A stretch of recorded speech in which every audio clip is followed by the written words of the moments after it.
প্রথমে তোমাদের একটি ভিডিও দেখাবো, তারপরে ভিডিওটি সবচেয়ে ফানি কমেন্ট গুলি পড়ে শোনাবো।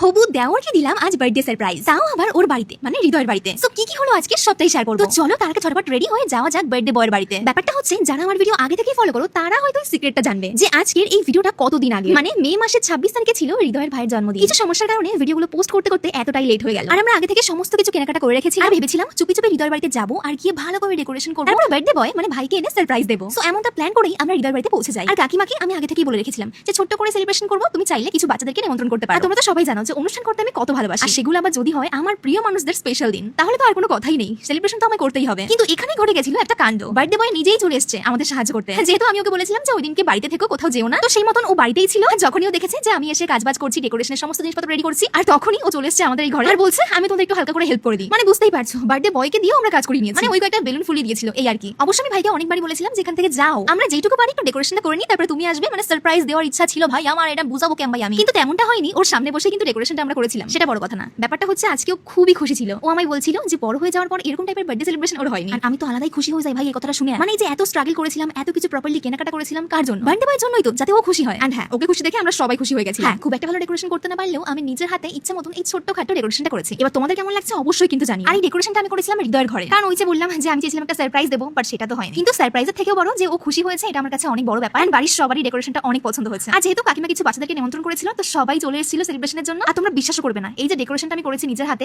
1 ঘন্টা টাইমের মধ্যে, কারণ বাচ্চারা এসে পুরো পাগল হয়ে গেছিল যে কখন কেক কাটিং হবে। আর জানো তো, ভাইয়ের জন্য আমি একটা সুন্দর কাস্টমাইজ কেক অর্ডার করেছিলাম, যেটার উপরে ছিল ডলার সাথে গাড়ি। কিন্তু পরে আমার মনে হচ্ছিল যে কেকটা একটু বেশি বাচ্চা বাচ্চা হয়ে গেছে, তাই না বলো? যাই হোক, আমি ভালোবেসে যেটুকু পেরেছি সেটুকুই চেষ্টা করেছি। বাই দ্য ওয়ে, আজকের ভিডিওটা অনেকটাই বড় হয়ে যাচ্ছে। ভাইকে কি কি গিফট দিলাম, কিভাবে সেলিব্রেশন করলাম, দেখাবো নেক্সট ভিডিওতে। चलिए शुरू करते हैं। সুমির ঘরের জানালার আগের পর্দায় এখন হৃদয়দের বাড়িতে কেন? আমি বলুম না, আমার শরম করে। হবু দেওর আবার বলে কাকিমা। डिप्रेशन। আরে তোমার দেওরকে দেখে ক্রাশ খাওয়া এক পাপি আমি। अच्छा। আরে সুমি, তোমার শর্ট প্যান্টটা দেখা যাচ্ছে। खत्म।